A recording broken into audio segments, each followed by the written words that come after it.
Okay, so we're going to go ahead and get started. I'm going to repeat myself just one last time. I'm sorry if you've been here from the beginning and heard me say this 8 times now, but for those of you just joining us, be sure to follow the instructions on the screen here. We need everybody to rename themselves. So if you just hover over your name in the participant tab, click on more and then rename. We need your school name and then your first and last name. And so we're using that to track registration and attendance so that we know who to send certificates to and all that. So be sure you rename yourself so we know who all is here. And then introduce yourselves in the chat box. Gordon and Altruria, welcome, welcome. Hi, Danielle and Lauren, good to see y'all. See you. Okay, so Heather, if you want to advance to the next slide, we'll go ahead and get going on today's content. All right, so today these are our session materials. We have the chat box, of course, that you guys are already engaging in, so thank you so much for doing that. And if you have any questions throughout the presentation, you can drop them in there. I'll be keeping an eye on that. And I'll also be dropping any links or anything like that that Heather shares. I'll drop them in the chat box, that way you can click on them. And we'll also have them in a tip sheet that we'll send out after the presentation. And you should also have a note-taking and action planning form that was attached to the email that we sent you with this Zoom link. So make sure that you have that pulled up. You can use that for taking notes. And then we will have a breakout room session at the end of today. So that breakout room time is going to be optional for you to work on the materials and information that we share today. But we hope many of you will take advantage of that time and that we can get some time to have conversations with you all and help you work through some of the new changes that you'll be making this year. Heather, you can go to the next slide. So many of you are probably familiar with us. Hopefully all of you are, but we are the Tennessee Behavior Supports Project. We are a statewide project funded through the Tennessee Department of Ed, and we serve all of Tennessee, but our office at the University of Memphis-Lambeth that is presenting today serves all of West Tennessee. So my name is Shelby Cook. I am a consultant with the Tennessee Behavior Supports Project here at the University of Memphis, and I am facilitating today with Heather Flasterer. She is also a consultant, and Vicki Perry. And then we have Ashlyn here with us. She is our technical guru. She's going to be assigning you guys to breakout rooms and also helping run some of the logistics behind the scenes. So we are super grateful for her. And I think that is all the intro information that I have. So I'm going to go ahead and pass it on to Miss Heather Flasterer. Hello, we're glad to be with you all. It is such an exciting time to be an educator. Would you agree? Exciting is one word for it. And so we're thankful to be able to walk with you during this exciting time. So today, our goals are to provide you with essential tools to help you continue with your RTI²-B framework in this new normal we're finding ourselves living in. And what we really hope specifically to do is to be able to share ideas for RTI²-B kickoffs that will engage your staff, your students, and your families from a distance, whether that be from a distance within the same building for in-person learning, or from a distance virtually. And we also want to explore ways to build community within those social distancing and virtual capacities, because community is what's going to keep us all going. And then also we want to be able to consider plans for acknowledging and celebrating your students, your staff, and your families should also be at the end of that too, because we want to keep up those positive relationships that we have been working on throughout this whole situation. So thank you for joining us today. And as we are working together virtually in this this online setting, we want to be able to continue with having those expectations in front of us, and so everybody knows what's expected. We want you to be responsible to take care of your own needs and to participate in this webinar to get the most out of it, and to participate in the ways that are available through polls or clarifications through the chat box, and answering our questions, but also reaching out and communicating with us. And you've already done that. So I feel like we have a great interactive group here today. So being respectful of each other, muting your audio unless you're speaking, contributing whenever you can, and keeping your video on if possible. We understand, there are times when you need to turn it off, but the more we see you, the more we know we feel connected. And then please use the breakout rooms for the team discussions later on if you are able to stay, because we feel like we want to provide this space for you to work with your team after receiving some of this information, and be engaged. We can't know what you need unless you connect with us. So let us know, and then be prepared, follow up with the tasks, and take notes. Really, we want this to be as helpful for you as possible, but that, how you use this information is up to you. So thank you again for joining us. And we will move on to this first question. Now, I would like to introduce you at this time to this new character I've become acquainted with over the pandemic. His name is Chico Bonbon, and he's a monkey with a tool belt. He is a Netflix original that my little boy, my almost 5-year-old, loves. And Chico Bonbon solves problems usually with scientific concepts. So I really feel like he's educational, which is what we're all looking for when we are putting kids in front of videos from time to time during this time, right? And Chico Bonbon, when he's trying to solve a problem, he sometimes becomes overwhelmed by all of the possibilities and all of the ways that he could solve the problem. He gets a little bit bogged down with that. And his friends will remind him at those crucial moments, Chico, I think it's time for a banana break. So he stops, he peels his banana, has his little banana snack, and then he's able to clarify what steps he needs to take in order to move forward. So I would like to give us, to propose that perhaps Chico is onto something. Chico's friends are onto something. We may find ourselves so overwhelmed at this time, and even, in a webinar like this, being inundated with so many ideas that we're like, I don't even know where to start. So we tried to break in or put into this whole PowerPoint a time for you to break and discuss and think about. So our first discussion question, our first banana break, if you will, is what new skill have you learned during this pandemic? You probably have learned so many you couldn't even begin to say, but just pick one, pick your favorite one and share with us in the chat box, please. I personally have learned to weave. I've become a weaver. I found a lap loom, and I had a bunch of yarn from when I tried to learn to crochet, but it didn't go well. So weaving is easier. And so I've just been weaving. It's very therapeutic, and I would recommend it. What have you learned? Do we have anything coming through, Shelby? How to binge watch Netflix. That's a very important skill, Carolyn. Thank you for sharing. Yes. Learning how to make tamales, Joan. Next time we come visit you guys at Altruria, we would love for you to share. Zoom. Veronica, we've been learning so much about Zoom. Scatboarding. What is scatboarding? Skateboarding? That's probably what you meant. Skateboarding, sorry. Creating Bitmoji rooms. Bitmojis are fun. Using a silhouette machine. I don't know what that is.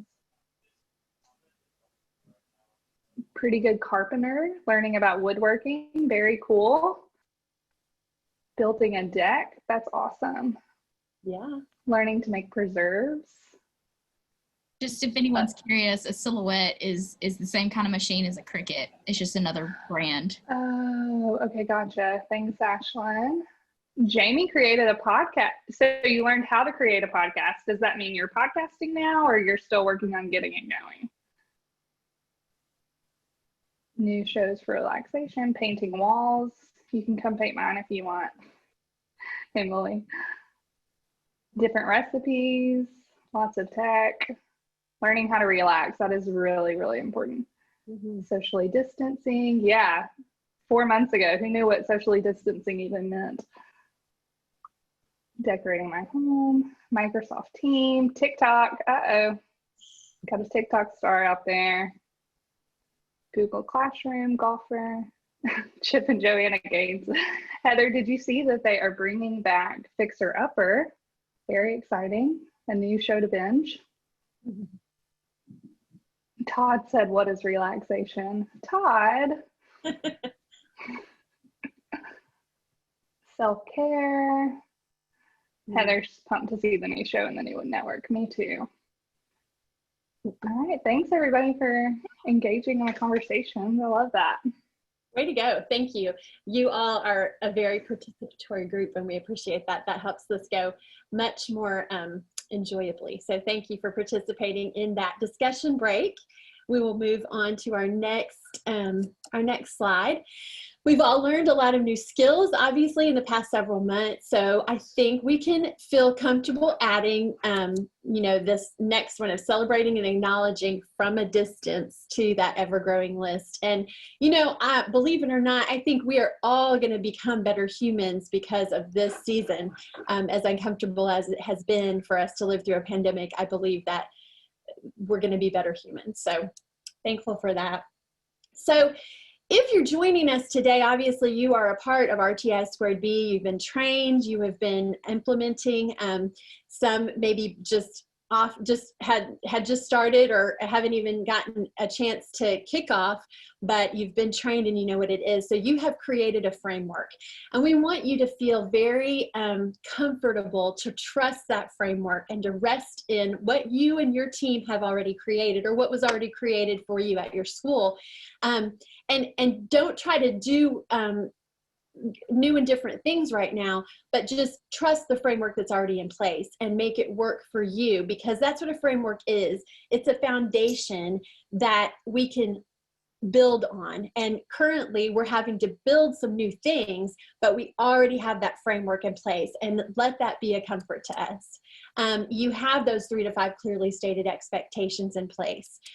You have the matrix that explains how those expectations look in each area of the school or in each element of online instruction. If you joined us last week with Vicky's Magic of the Matrix, you've even made changes to that matrix that have helped you to focus on the online instruction or the new measures that need to be in place for social distancing. You have those lesson plans to teach those expected behaviors explicitly so that there's no room for question or interpretation. The students and the faculty and the staff, everyone knows what it means.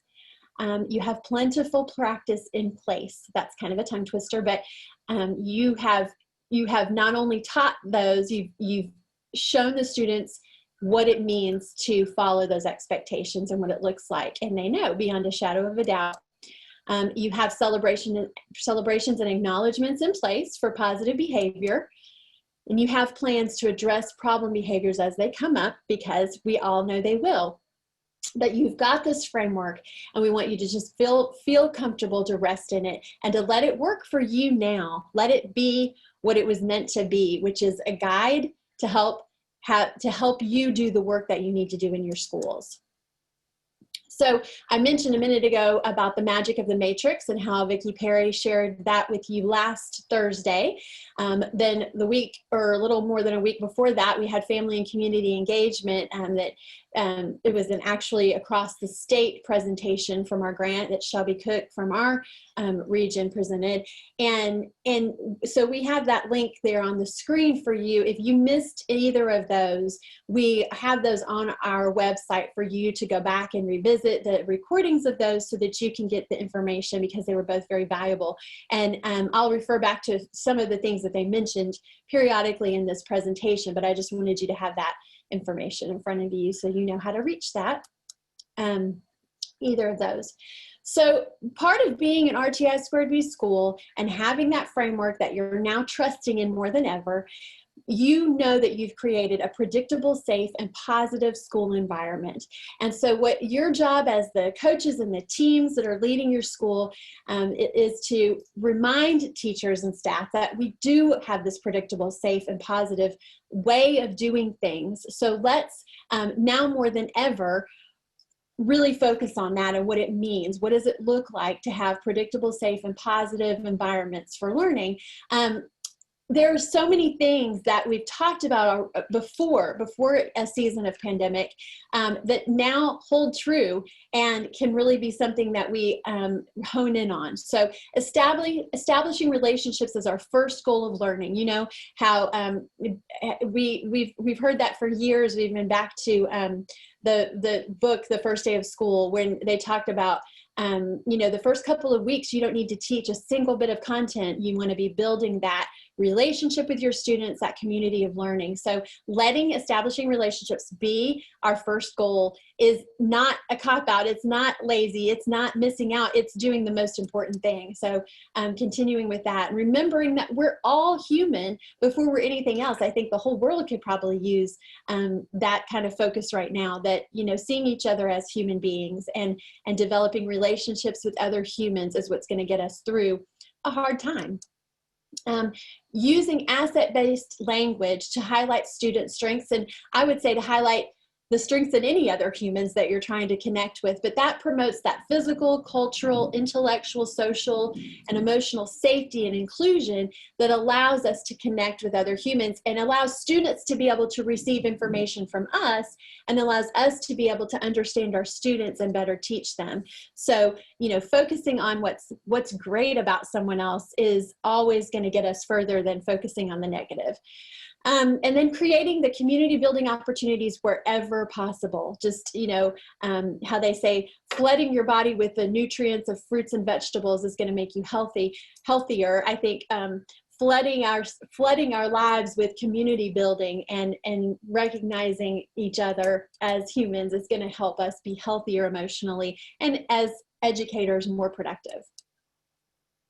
So this is an example that I took from the presentation that the Family and Community Engagement group did a few weeks ago. I loved how they modeled this. And so instead of creating my own, I borrowed theirs.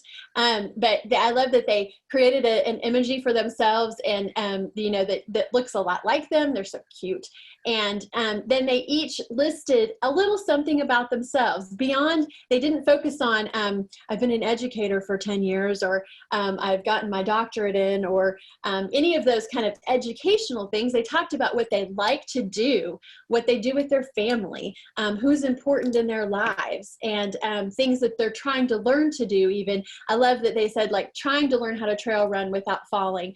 You know, Shelby said that she's an aspiring yogi and plant lady. She's learning that. And then Melissa also learning the art of making ice cream. I think demonstrating that we are also learning as well, and that we're all just doing the best we can right now, I think is an important thing. So how could you adapt something like this, whether you're in person or online, just to help humanize yourself as an educator for your students, and then ask your students to share those kind of things for them. I just think that's a great plan.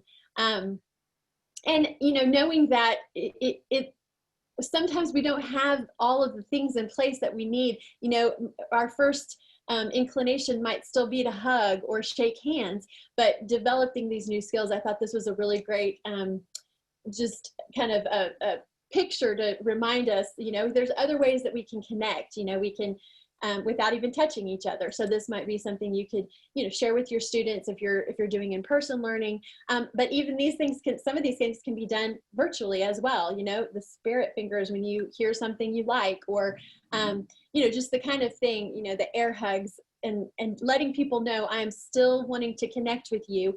We're just learning a new way to do that. So we'll include this example and things like this that we have throughout the presentation on your tip sheet that you'll receive later on, just so that you have those available and you can either use them or adapt them. This is another resource that our sister Grant, the Vanderbilt, shared on Twitter a few weeks ago.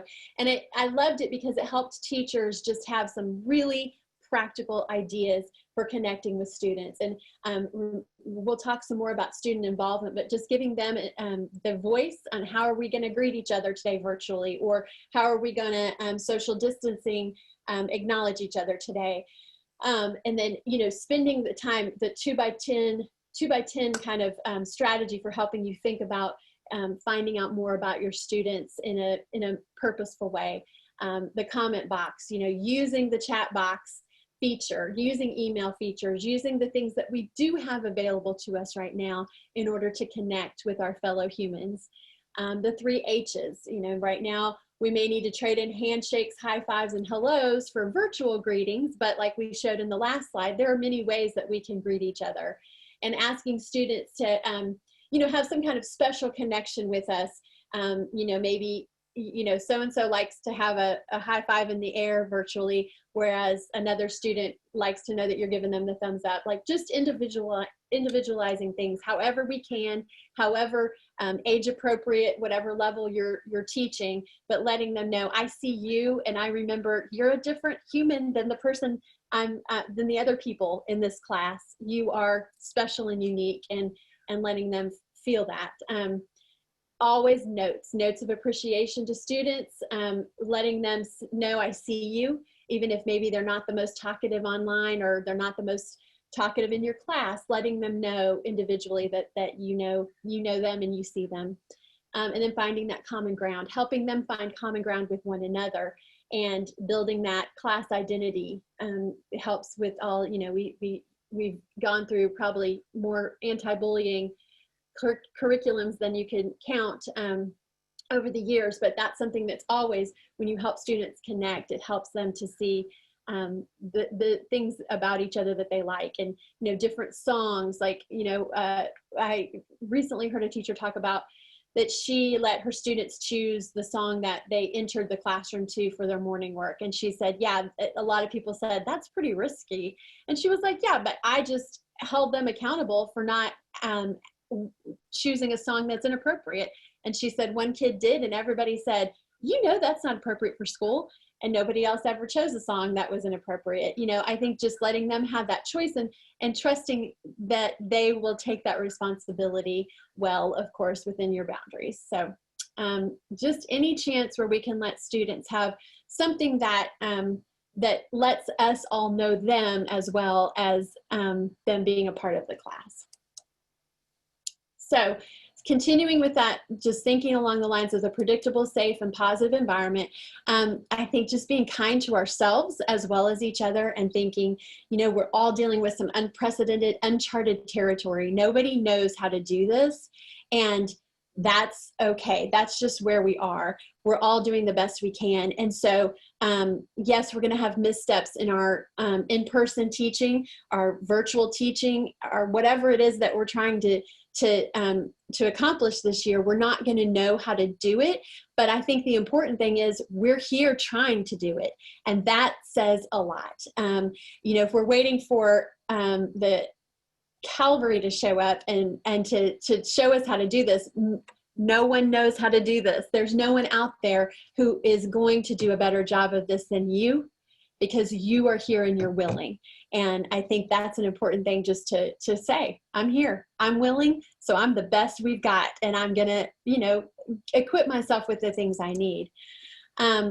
We all have those kind of moments where I think, you know, the situation gets the best of us and the anxiety gets the best of us. So here's some questions I recently heard in a webinar to ask yourself before speaking. And I will be honest and say I've been using this at home a lot, more than I've had to use it in my my job, but you may find it helpful in both fronts. First of all, before I speak, is it kind? What I'm about to say, is it kind? Is it true? Or is it just an assumption I'm making? You know, do I have evidence to back it up? And then, is it necessary? And, you know, this question is a kicker, because there are a lot of times when what I am thinking and about to say is not necessary, turns out, and I better just keep it to myself. So this might be something, you know, you share with your students to have during those kind of peace circles, or, you know, times when you're trying to have a classroom discussion and you want it to be productive, just helping us recognize that not everything we say may be the right thing to say. So let's talk about these guiding principles. My husband is the pastor of a small church, and someone sent this to him early on in the pandemic. And basically it's the sentiment that, you know, she was recognizing your pastor has never pastored through a pandemic before. And that's just a great thing to admit. And it goes through to say, like, the decisions he makes, some people are going to think he should have done this. Some people are going to think he should have done that. you know, people are always going to have some opinions about what shoulda, coulda, woulda happened, but the truth is, you're doing the best you can. And I think that that's what this passage really says. It's, you're doing the best you can. And I love the bottom where it says, we pastor an amazing group of people, and your pastor probably believes the same thing about you. No one wants things to go well at the church as much as your pastor, and he needs your prayers and support. So I would, change this and ask you to insert your roles, or the roles of the people that you're working with. Your administrator has never administrated a school through a pandemic before, and he or she is going to make decisions that you don't love, and that's just the way it is. We're all doing the best we can, but no one wants the school year to go well as much as your administrator, right? Same for your coworkers. Same for your students. Your students have not been students during a pandemic before. They're having an unprecedented experience from anything we have experienced growing up, and that's going to change things for them forever. But this is part of their story, and we get to be a part of that story. Families have never parented through a pandemic, and they're scared, just like you are. And they're doing the best they can to send their kids into whatever school situation they can. And so we want to be sensitive to their needs. Your spouse, your kids, your others, I would even add in there you.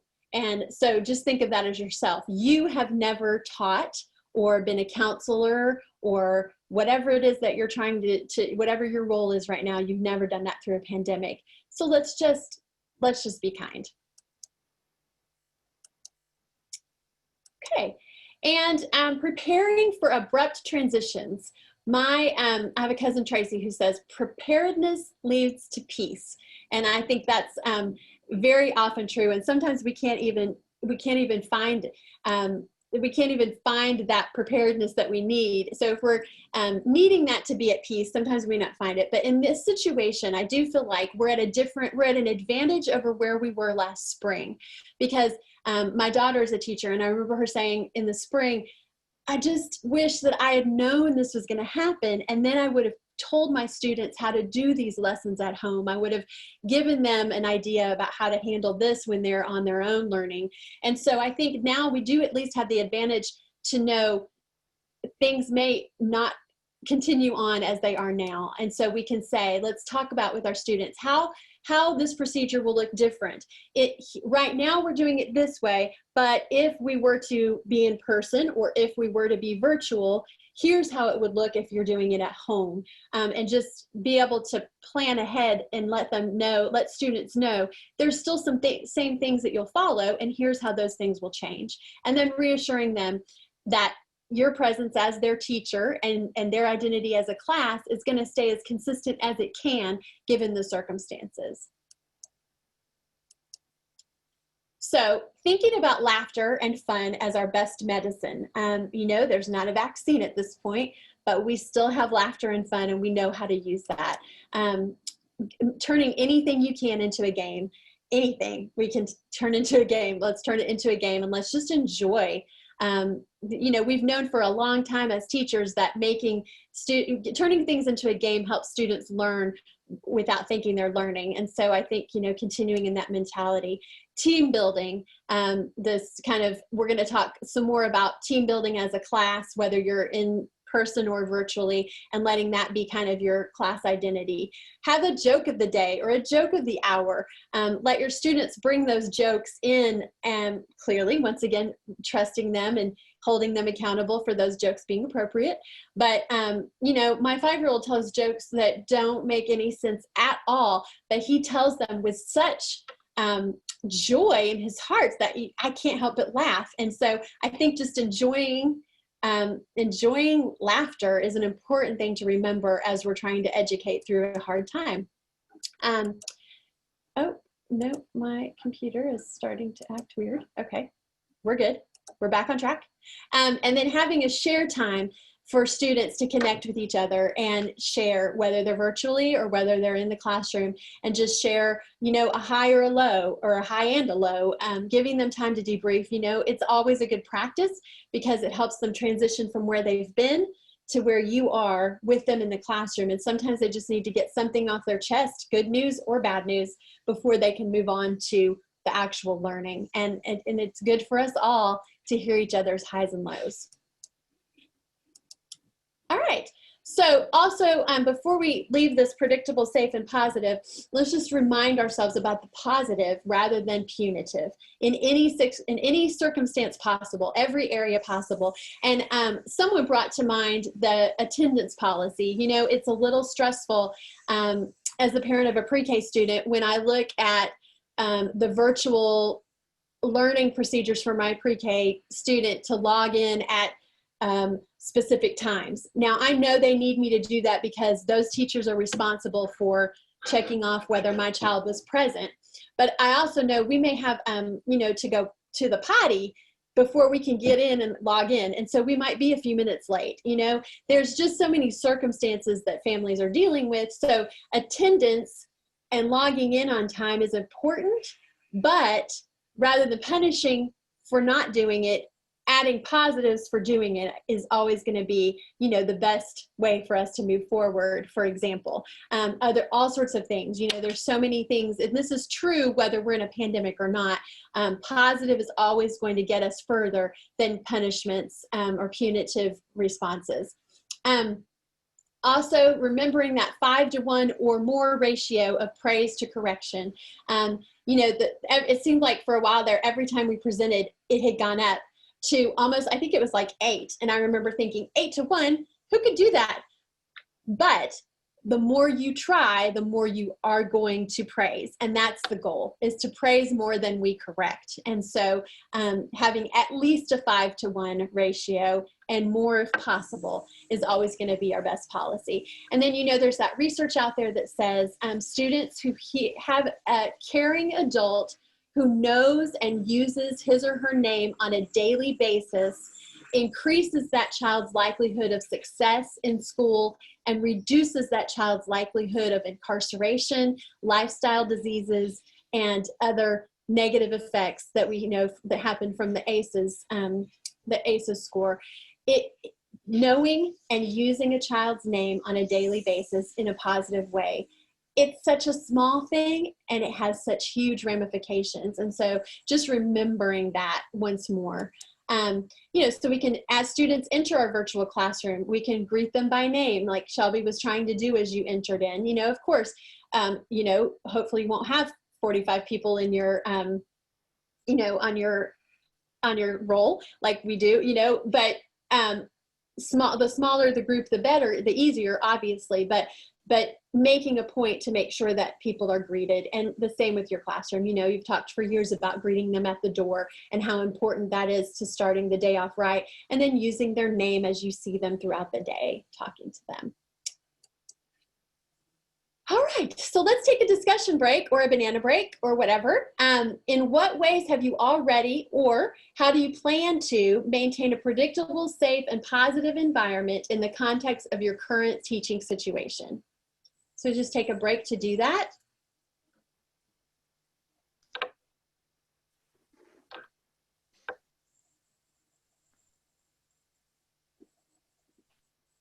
And Shelby will share some of those in a minute if we start getting some.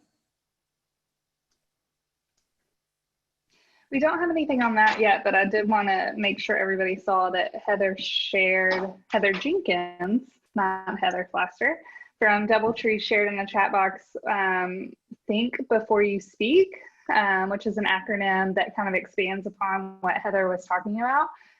So T for true, H for helpful, I for inspiring, N for necessary, and K for kind. So I love a good acronym. So thanks for sharing that, Heather Jenkins. Thank you. Thank you, fellow Heather. All right, so thank you guys for engaging in this question. We've seen Bolivar is really focused on greeting students, letting them know that they have been missed and that we're happy to see them. Yeah, it's been a long time since we've seen some of these kiddos. Continuing RTI²-B, love to hear that. Reviewing an in-service. Teaching expectations and recognizing those who have learned them. That's awesome. Thank you. Virtual tours and welcome videos. That's great. Thanks for sharing, Dorian. Morning announcements and words of wisdom every day while they were out. So that's really awesome, Sherry. I would love to see some of those. So I'm assuming maybe you guys sent out videos on your social media, or how did that look?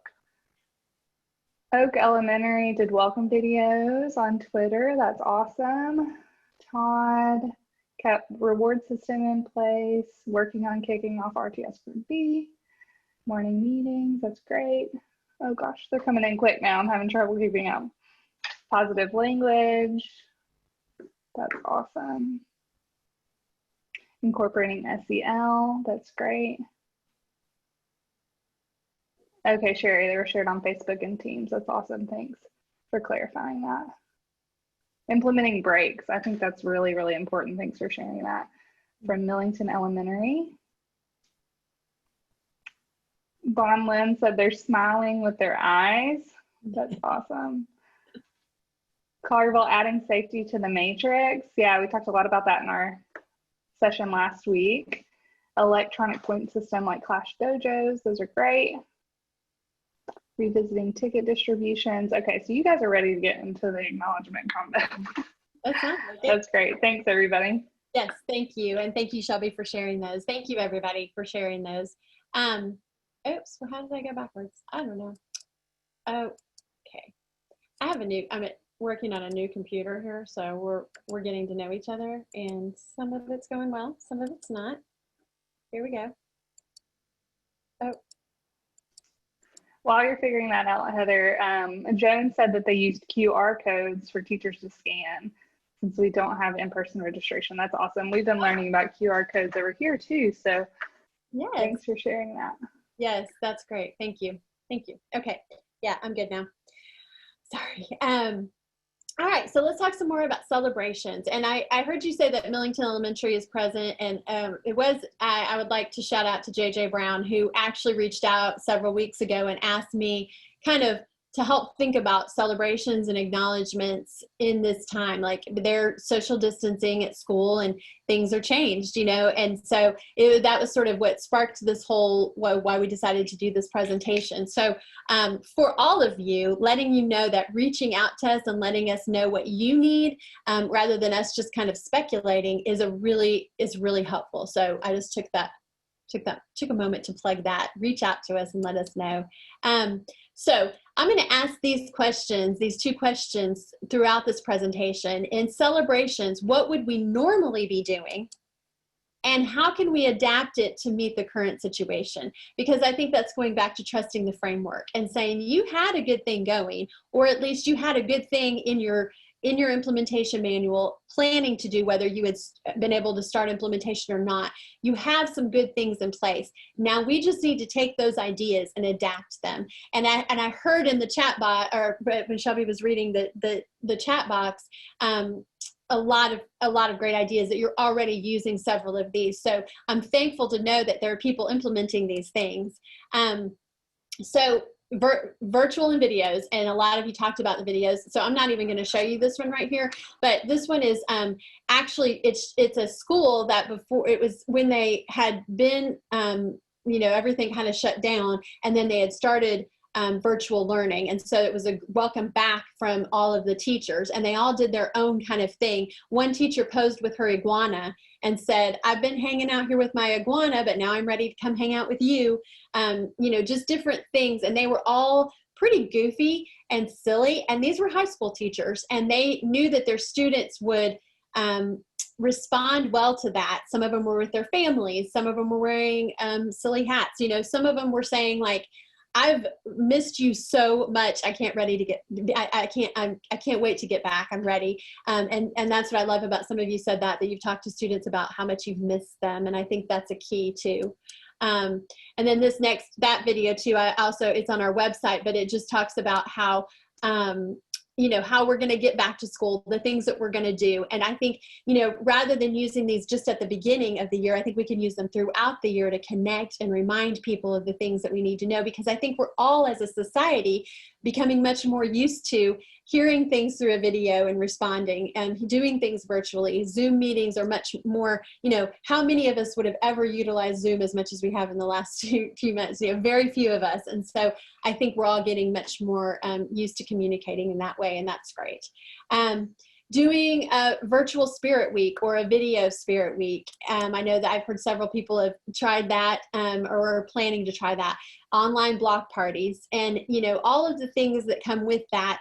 I think that we're going to find how actually creative we all really are when we start implementing all of these things. And then interactive videos for celebrations. I heard of one school that had their mascot come in like dressed like a tiger cub, and over they showed a video with the mascot, you know, saying, remember to use your paws. And then the mascot, it made an appearance in every doorway of the class. So they didn't actually go in and get touched by children, though I wonder how protected you would be with a mascot head on. You know how you feel like if you've ever been a mascot and you've suffocated in that hat, that might be the key. But anyway, the mascot making an appearance in the doorways, or the cheerleaders, or whoever you might have invited to a pep rally, either doing a video that students can watch from home or a video that students can watch in the classroom, and then having an appearance. I think, you know, just all of the creative ways we can do that helps to maintain that excitement. A drive-by kickoff, you know, I know that several schools are doing those to as a back to school night, you know, just driving through and getting the information you need and having the teachers wave at you. And I saw one picture where it was like a traffic jam of all the cars rushing in because parents are so excited to have some kind of, you know, semblance of normalcy, that, you know, the drive-by, they're just excited. So we could do a kickoff parade that this is not 6 feet apart on the screen there, but a 6 feet apart parade. You know, there's a lot of ways that we can figure these things out. Where there's a will, there's a way. And I think that's kind of the key. When I looked for pictures of these things, though, I had trouble finding them of real live schools doing them. I think it's because they're all happening kind of right now. Like, this is, once again, uncharted territory. And so we welcome your videos. We welcome you sending those to us so that we can share them and let people see all the great things out there. But we're forging new territory. And as, you know, probably we wouldn't have chosen to do that, but since here we are, let's be excited about it. Outside parties, wherever possible. You know, you've got your school grounds, let's use them. If we're in person, and let's let the kids be outside and do their thing. It's good for kids to have fresh air, and it's a safer place to be. So let's just indulge in outside play. And all those years when we said, we just need to bring recess back. All these academics are, you know, keeping us from having recess. Well, let's do it now while we have some excuses that outside is best. Classroom dance parties. And that's when I was talking on the phone with JJ about, you know, like, well, what would you have done in the past? And he said, you know, like the dance parties or the different things like that. You know, there's some of you have done glow stick parties, or, you know, there's just a lot of different ideas. Instead of doing it as a whole school, doing those in the classroom, or having the students do those at home, and knowing that any of those things will still be fun. It's not like it used to be, but it still can be fun and special and unique. Using the intercom as much as we can to do those kind of shout outs. If you're in person learning, using the intercom to name the names of people who are doing the right thing and letting them hear, it's great to hear your name. Could do some kind of a guessing game, like, you know, students, I bet you can't guess who's here in the office with me. Maybe it's the mascot. So you're going to describe the different characteristics of the mascot and see who can guess, and then the mascot comes and makes an appearance. Or, you know, the mystery guest, whoever it may be. And it might be somebody who you want to, you know, a new character we want to create as we walk through this pandemic, like the hand washing hero is in the office with me, and he's here to remind us that we wash our hands every 30 minutes or whatever it is that you want the students to have featured that day. So using the intercom, and you know, you can even do one of those. Do y'all ever watch The Masked Singer? It's weird. I've tried to watch it. It's very odd. But if you have, you know, The Masked Singer coming around to remind us of our expectations and to kick off our school year. Who is it? Who is the Masked Singer? And then even like a call and response. So like if you have a school motto, or now would be a great time to make up a school cheer and you're saying it over the intercom and the kids are saying it in the class, and you have the doors open and you can hear other students saying the same thing. I think that would be, you know, those kind of things are going to build that morale and build that community and help us to celebrate and kick off in new and different ways. So whether you're virtual or in person, remembering that calendar that you set up before when you started your framework, and at the time, you know, you use the dates for your first implementation, and then we've encouraged you to revisit the implementation manual every year and update those dates. So now more than ever is the time to maintain a calendar, just because, I mean, for heaven's sake, sometimes we don't know what day it is, right? It's such a weird time, but also maintaining the calendar with a flexible eye, knowing that, yes, we may plan to have a celebration and we may be back to virtual if we're in person, or vice versa. You know, we just don't know. So we have dates lined up where we help to keep ourselves on track, like change your Zoom virtual background for the week of August 28th, as we're just getting back to school and learning how to do this virtually. Or, you know, any of those things that you see on here, this school has adapted for online and in person, because they have a hybrid going on, which that's not easy, but it's doable. And I think it's important to keep those, you know, keep the calendar, just knowing it's a flexible tool that we're using. Okay, so let's take a discussion break, another one. In what ways have you already, and I know many of you have already done a number of things, or how do you plan to have kickoff or school-wide celebrations in the current teaching situation? So we would love to hear some of the things that you've been doing. Knowing that what you say, we're going to ask you to share pictures of it later on. Sorry. Heather from Doubletree said they did a virtual back to school night. I saw that for Shelby County Schools. That was really cool. Good. Zoom open house, virtual block party for parents and students. Love that.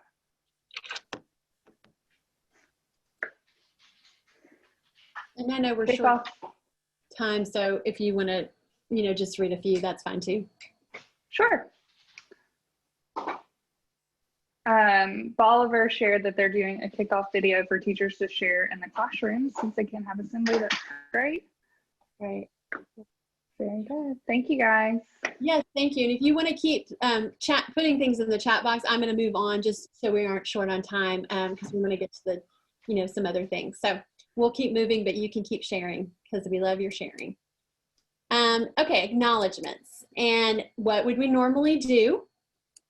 And how can we adapt it? That's the same kind of theme of my song today, is what we would normally do and how can we adapt it. Incorporating student voice and choice is going to let us know what the students would most like, and hearing from them, we have a guaranteed win, because we know if they suggested, it's something that came to mind as something they would enjoy. So, you know, doing student surveys, you know, you can do a poll online if needed, or students in class asking them what would be a way for them to be celebrated. And having, you know, continuing, if you had a student leadership team and you're virtual, you could still do those meetings online. You could also still you know, do those online, even if you're meeting in person, just to cut down on the interaction across the grade levels. I know that classes are trying to remain separated. So, however, just keeping on letting the students' voice be heard and letting, you know, honoring their choices. And then, so for in-person, school-wide, and classroom ideas, you can do those class cheers. Like, again, I said, like, open the doors and let your classes share their cheers, even if we're not all in the same room. Class posters, making some, like welcome back to school from Mr. So-and-so's class, welcome back to school from Mrs. So-and-so's, and like hang those in the wall. And when students are, of course we're cutting back on transitions, but they do have to get to your class. And so they are going to see those. And then, doing like a class chain that hangs outside the room, and so everybody, as they walk by, they can see how many chains your class has towards their goal of whatever, so that you're letting know what's the good things you're celebrating in your class. You're able to share them outside the class. And then schoolyard signs, like if Miss so-and-so's class is the hand washing heroes of the week, they get a yard sign, so that whenever kids are dropped off, they see that sign in the yard, families see the sign. Yard signs, have become a thing, because that's a good way for us to safely name and congratulate people. So for individual students, the school store, instead of, letting kids come pilfer through a treasure box and get germs everywhere, or come, to the school store and touch things that's going to share germs, we can just place an order. And I remember back from when Dyer County first started, they had talked about doing online catalogs where students could place their orders. Even back then, that was several years ago, when we weren't trying to do it from a social distancing standpoint, but just placing an order, letting those be delivered if they want to use their points for something. Titles and badges, you can wear those online for all to see in your Zoom meetings. You can also wear those up and down the hall and in your classrooms. But, things for the social distancing captain, we've got new titles that we can give now. The mask master, for those students who wear their masks in a good way, or keep people on track wearing their masks, or the hand washing hero, like I mentioned. These are all things that we're trying to encourage, and so we can name them and label them. Your online learning leader of the day or of the week. Students can be rewarded by wearing their favorite hat, their favorite shirt, their favorite socks. I mean, the possibilities are endless. And having online lunch with a teacher, another special adult from last year or whatever, and changing their virtual background. Those are just some that we've heard people sharing, and were good ideas. This is another thing that was shared on Twitter. And there's several things. I'm not going to read all of these to you, but I did want to point out some things that I had not heard of before. And one was the Go Noodle break. And I included that at gonoodle.com. It's free videos for you just to take a minute to dance. And they are so fun. And you better believe we're going to be go noodling at the Flaster household from now on, because it was so fun. I went to the website. It was really great. Another thing is the Padlet wall. Oops, I went too far. Go back. The Padlet wall, padletwall.com also. We've got that website that we'll share in a minute too. But it is an online bulletin board that you can use with your students. And when I tried to download it, it was free. I saw somebody saying something about it not being free. I think maybe if you add extras and stuff, it is free. They should make it free for educators right now, in my personal opinion, if it's not. So those are some resources that I didn't know about. You may have already known about it, but I thought they would be really great to use. To spice things up. And here are some of those. We used the Wheel of Names last week. We're going to use it again this week, where you enter your names in and you can spin the wheel. Kickboard for schools. And now I'm not plugging this because it is, there's some free resources, but most of it's you have to pay for. But they do have like a website where you can download a free point tracker, so you can give your students points online. And then there's padlet.com and gonoodle.com included there. So we're going to actually skip this next discussion break, even though I would love a banana right now. We're going to, you can go ahead and type some of these ideas in the chat box about what you have already done or how you plan to acknowledge classroom and students individually. But we're going to keep moving just for the sake of time. And Celebrating and acknowledging families and faculty and staff. What would we normally do, and how can we adapt those to meet our current situation? And I heard this during one webinar, and I thought it sounded like a luxurious getaway. They just talked about making hand washing a moment of de-stressing, and turning the lights down, playing soft music, and having fragrant lotion and soap to use. And I just thought I could go for that, like some lavender soap and soothing, and just letting it. I think putting those, if you're in person, putting those in the teacher's lounge would be really great. And you just give the teachers permission to hang out in the bathroom to thoroughly wash their hands for a few minutes. But even for the students, letting them know, like, while you're, having your hand washing time, think about what, has gone well today, and think about your goal for after you finish washing your hands, how we're going to go next. But I think that could really be something, if we could provide our teachers with some really great soap and lotion. Also, gift cards, go such a long way as money is tight. And, if we can beg from some local businesses and get some cards in the hands of our teachers, though, what a blessing that would be. Shout outs on the intercom, or on social media, or phone calls, any of those ways that we can celebrate people. Just simple thank you notes can make all the difference in the world, to know that somebody saw what you did and appreciated it and took the time to write you a note about it. That's a big deal. Yard signs, and I just love reading those. I think there's been a lot for the, frontline workers in hospitals and nurses and doctors and the heroes there. But I would say every bit as much do our educators deserve the same. So making sure that we're celebrating people. And I don't think they have to be as professional as these, because you'll see in the next one. I mean, I just love that chalk drawing that the little children wrote. "We love your library. Thank you."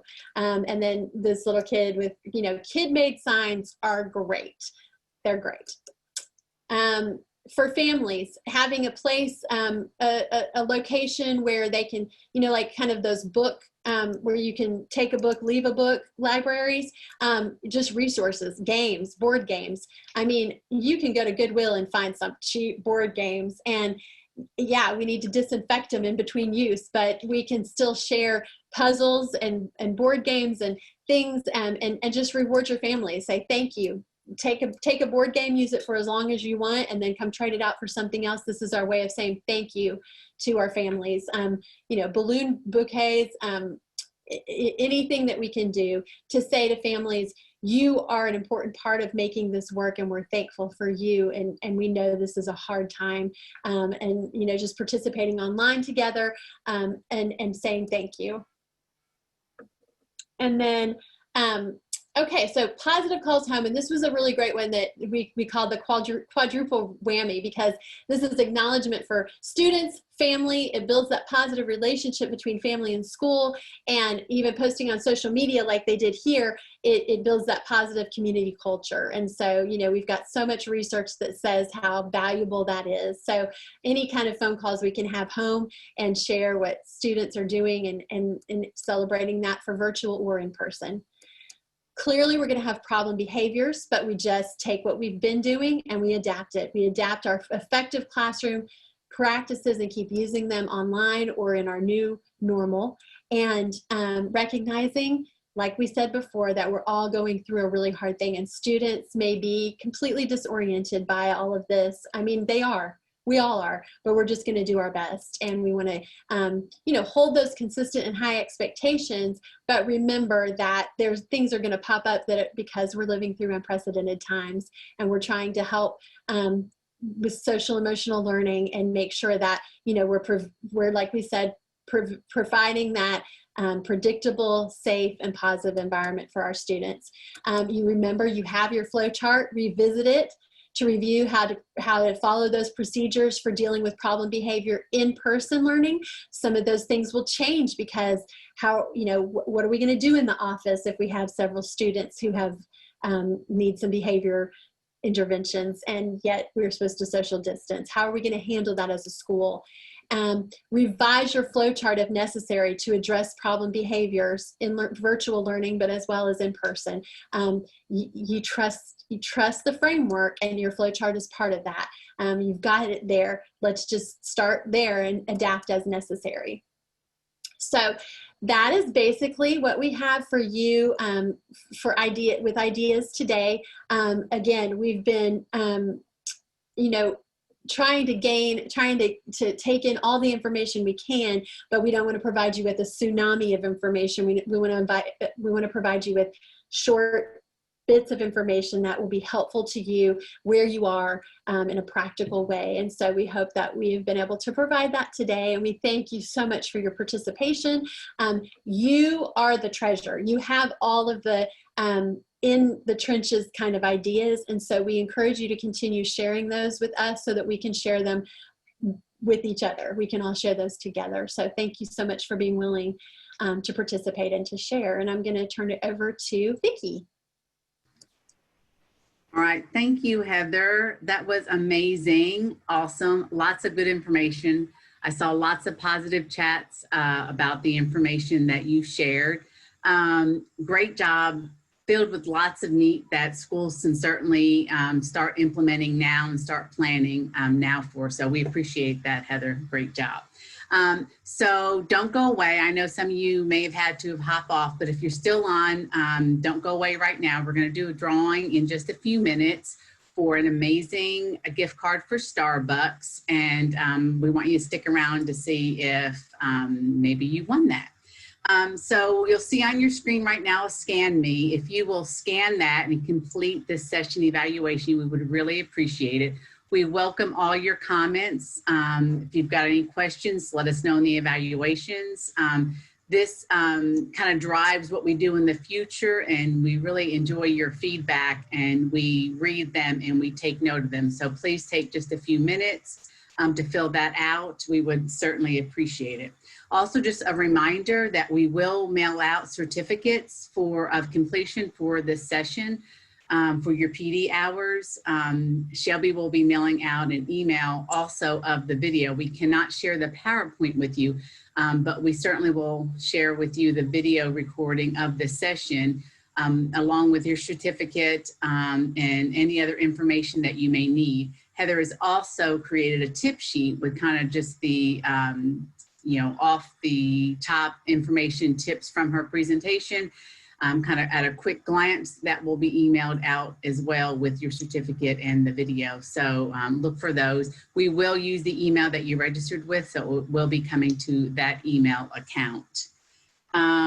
So in just a few minutes, we're going to start with your breakout rooms. And so probably a good idea, we've been sitting for a little over an hour. So once you get into your breakout room, maybe a good time to take maybe a 2 or 3 minute break and get yourself something to drink, or maybe stretch, or even use the restroom if you need to. So that would be a good time to do that. So yes, ma'am. Next slide, Heather. You were on top of it. So before your breakout sessions begin, before you get started with your conversation, we would love for you to designate the following roles for your breakout group so that it could be as productive as possible. So what would be great is if you can let someone decide to be the leader of the group to kind of facilitate and share ideas and kind of lead the process of it.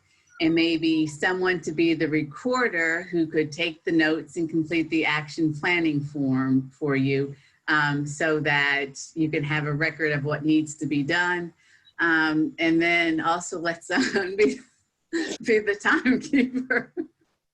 Don't you love this Zoom business? I love it. I love it. My computer is very sensitive to the touch. So I swiped it and it was all gone. So sorry about that. Okay, that's okay. That's okay. The funny thing is I know these roles and I can tell you about them in my sleep, but all of a sudden when you take the screen out from in front of somebody, you can't think. Anyway, the next role we would love for you to find is a timekeeper to keep everybody on task, so that at the end of the breakout sessions, you have accomplished what you set out to do, and everyone participate. Every school has lots of good viewpoints and opinions, and oftentimes we don't think of things that maybe our colleagues do, so that would be great. And if you can go to the next slide very delicately, Heather, that would be great. So breakout room problem solving, because there's going to be some problems. So if you're not in the correct breakout session, click return to main session. Do not click leave meeting. So click join breakout room and try to re-enter. You can also try leaving the meeting and re-entering it, then click breakout room and re-enter. If this does not work, just remain in the main session and we will work diligently to reassign you to where you need to be. And if you need help while you're in the breakout room, let us know so that we can help you with that. So we are going to move on to our drawing, and I'm going to share my screen in just a moment. I will say that if you joined us after 1:55, your name is not on the wheel. I apologize for that, but we entered all the names before 1:55. So those who were joined by then will get to see if they won. Let me share my screen. Go to the full screen. And again, we're spinning for a gift card to Starbucks. And here we go.